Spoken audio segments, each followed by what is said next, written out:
Bonjour, bienvenue sur la chaîne La Science de Bernie.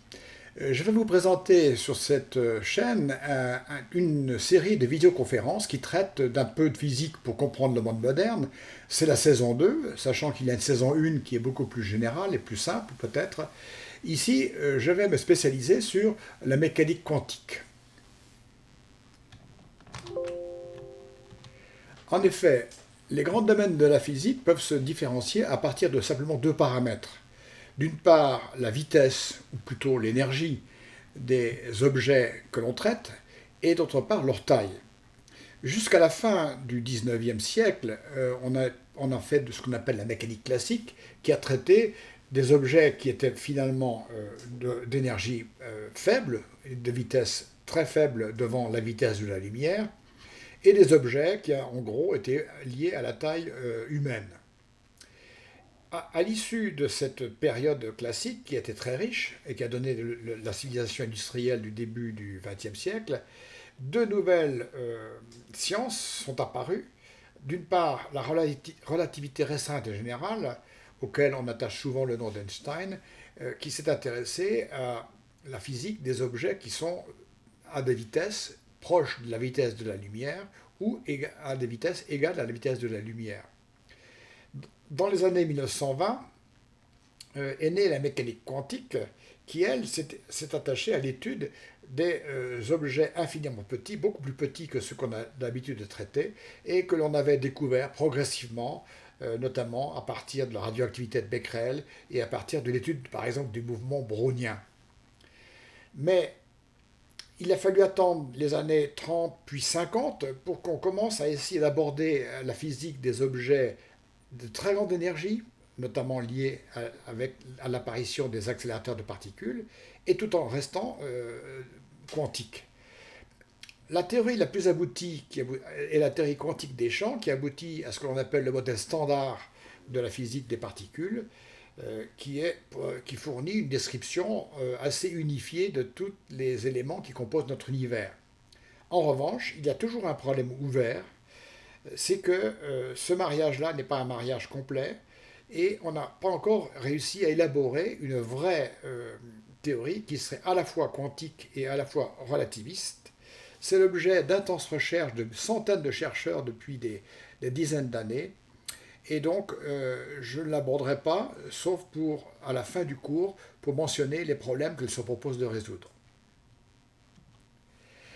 Alors, pourquoi la mécanique quantique fascine? Il est vrai que si vous faites des recherches sur Google ou sur Internet, vous aurez des centaines et des milliers de références sur la mécanique quantique. Parce que la mécanique quantique a fait appel à de nombreux concepts qui sont à la fois abstraits, souvent, et qui sont paradoxaux pour le cerveau humain qui est habitué à traiter des objets à l'échelle du centimètre ou du mètre. Et donc, cette fascination, vous la trouverez si vous faites une recherche, par exemple, par mot-clé. Vous aurez, par exemple, si vous faites une recherche de conscience quantique en recherche d'images sur Internet, vous aurez des multitudes d'images, toutes plus mystérieuses les unes que les autres, qui font référence à la mécanique quantique. Même chose, si vous faites la recherche sur thérapie quantique, médecine quantique, vous aurez aussi des centaines et des centaines de références, toutes plus mystérieuses et intrigantes. Parce que la mécanique quantique fascine, tout en étant l'objet de détournements de plus en plus nombreux. Alors pourquoi une telle fascination? Bien, la mécanique quantique fascine parce qu'elle est contre-intuitive. Et les objets qu'elle décrit ne ressemblent pas à ce qu'on voit tous les jours. Et quelque part, certains partent du principe que tout ce que l'on ne comprend pas à notre échelle vient de l'aspect quantique, y compris la médecine, y compris la conscience, etc. Donc, une fascination qui aboutit à ce que l'on retrouve derrière le mot quantique dans l'actualité ou dans les médias. D'une part, quelquefois des escroqueries pures et simples, souvent de l'ignorance, et quelquefois de vrais sujets fondamentaux pour notre société et notre compréhension de l'univers. L'objectif de cette série est de vous donner les éléments pour vous faire votre propre opinion et être capable de trier le bon grain de livret dans tout ce que vous charrie l'actualité ou les publications ou les médias actuels. Alors, la mécanique quantique, il ne faut pas oublier que derrière ces aspects paradoxaux, c'est une théorie d'une efficacité absolument inouïe. Il n'y a aucune théorie qui a qui aboutit à une telle précision. Je donne un exemple ici d'illustration. Une constante qui joue un rôle essentiel dans la mécanique quantique, elle est connue avec 10 chiffres significatifs, ce qui correspond à 1 centimètre sur la distance Terre-Lune. Donc, la mécanique quantique est une théorie à base mathématique, souvent, d'une précision inouïe. En revanche, là où commencent les problèmes, c'est que si cette théorie est efficace et est à la base de toute notre civilisation, avec les ordinateurs portables, les téléphones portables, les ordinateurs, eh bien, c'est que il y a toujours une très grande interrogation sur la nature de la réalité qui se cache derrière ces formules mathématiques.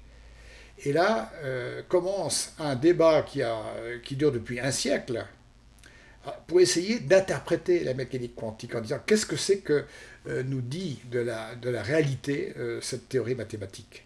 Et là, il y a plusieurs écoles de pensée, et de plus en plus nombreuses. La plus ancienne peut-être, une des plus anciennes, c'est celle de Bohr, qui est un des pères de la mécanique quantique, qui lui, devant les paradoxes de la mécanique quantique, dit de toute façon, c'est paradoxal, la physique quantique ne nous dit rien sur la nature du réel, c'est simplement un outil pour permettre de pouvoir prévoir ces réactions lorsqu'on fait des expériences. Donc la mécanique quantique, ça nous sert à utiliser la nature d'un infiniment petit pour réaliser des ordinateurs ou des téléphones portables.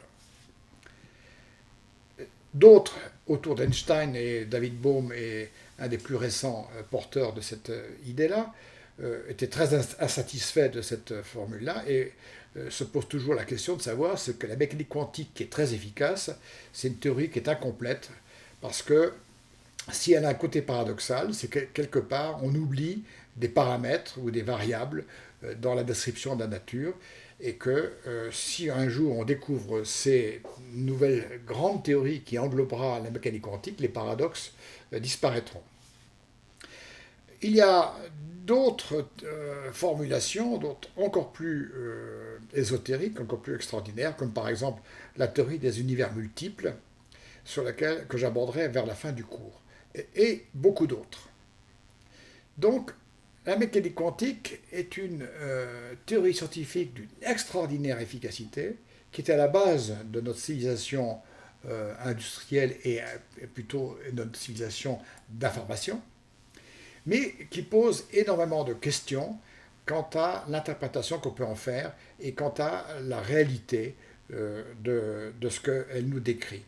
Certains trouveront derrière cette question l'image vieille de plusieurs milliers d'années de Platon sur la caverne, à savoir qu'on est dans une caverne et on n'a pas une vision nette de la réalité, on l'entrevoit à partir des ombres qu'elle fait sur les parois de la caverne, à travers une petite fenêtre.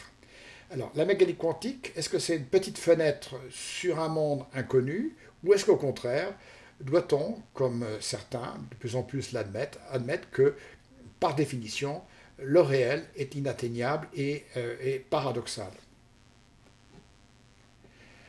Alors, cette mécanique quantique, si vous voulez bien l'appréhender et avoir les bases pour pouvoir discuter et comprendre et faire votre opinion sur tous ces sujets-là, eh bien, dans la série, dans la saison, je vais vous proposer un certain nombre d'épisodes. Le premier épisode va traiter de la physique pré-quantique, de dire toute la physique classique qui arrive jusqu'à la fin du 19e siècle.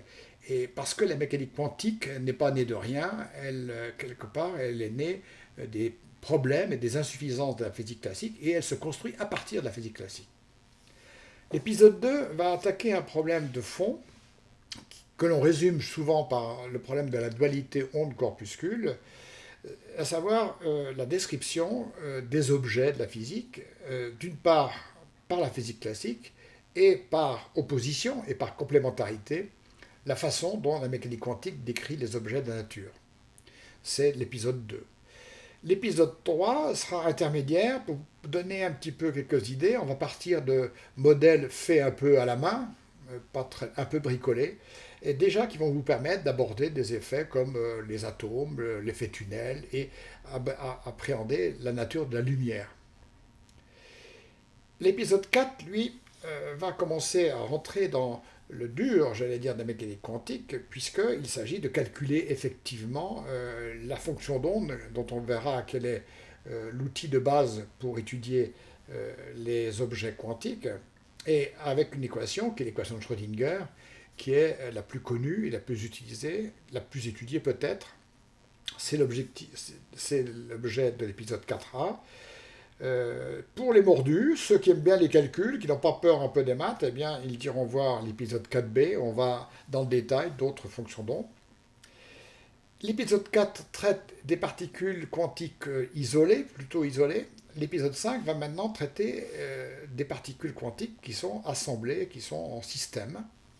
On verra comment assembler des particules quantiques pour décrire les noyaux atomiques, pour décrire les molécules de la chimie, ou les semi-conducteurs qui sont à la base de l'électronique de nos jours. 5b va traiter de problèmes beaucoup plus récents, qui sont vraiment actuellement à l'ordre du jour, qui sont les phénomènes d'intrication quantique, et qui sont à la base de recherches actuellement sur la cryptographie, mais surtout à la base de recherches sur l'ordinateur quantique, qui en est à ses balbutiements, mais qui un jour peut-être envahira notre vie quotidienne. L'épisode 6, lui, va traiter de toutes les théories qui ont essayé de dépasser les limites de Schrödinger, puisque Schrödinger traite en fait des particules qui sont peu rapides, peu énergétiques, et qui ont une masse, alors que nous sommes environnés, comme la lumière, les photons, d'autres particules qui ont d'autres propriétés, et qu'il faut étudier à partir d'équations. On décrira le chemin qui a été suivi et qui est inabouti jusqu'à ce jour. Enfin, à n'importe quel moment dans les épisodes, pour vous reposer, vous pourrez regarder l'épisode bonus La mesure du monde, qui traite des systèmes d'unité et qui traite de la façon dont progressivement la physique a permis l'appontage du monde et voir comment notre perception de l'univers repose sur quelques constantes fondamentales. Enfin, certains d'entre vous ont peut-être quelques problèmes d'allergie liés à des souvenirs des années de lycée, allergie aux aspects mathématiques. C'est tout à fait compréhensible, mais ça se soigne. Aussi, j'ai préparé un kit de survie mathématique sur le site unpeudephysique.fr. N'hésitez pas à aller le consulter et prendre à petite dose. Il peut traiter les problèmes d'allergie récurrents aux mathématiques. Alors, la mécanique quantique telle qu'elle est traitée, vous la trouverez sur YouTube, sur la chaîne La Science de Bernie. N'hésitez pas à consulter le blog qui a d'autres façons de traiter les choses avec des cours, des ressources nouvelles pour compléter la chaîne. Et puis, tous ces travaux sur les exposés de physique pour le monde moderne ont été préparés pour l'Université permanente de Nantes, et qui présente un catalogue de formation extrêmement développé et qui est une des plus grandes de France. N'hésitez pas à aller sur son site pour consulter cet immense catalogue. C'est parti. Vous allez trouver les différents épisodes de la série. Il y a un warning, c'est pas un warning ni un carré blanc. On ne peut pas faire de mécanique quantique sans un minimum de mécanique quantique, et on sait depuis le début de Galilée, depuis Galilée, que l'alphabet de la nature se lit par les mathématiques. Alors, les mathématiques peuvent se regarder à deux niveaux. Vous pouvez les traiter comme une espèce d'architecture qui soutient, qui organise l'exposé, qui ne serait autrement que des mots. Et si vous êtes capable, si vous avez le goût, vous pourrez peut-être, derrière ces formules, aller plus loin dans la recherche des solutions, dans leur étude.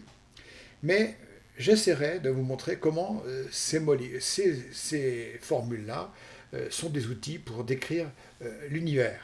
C'est parti et bon courage.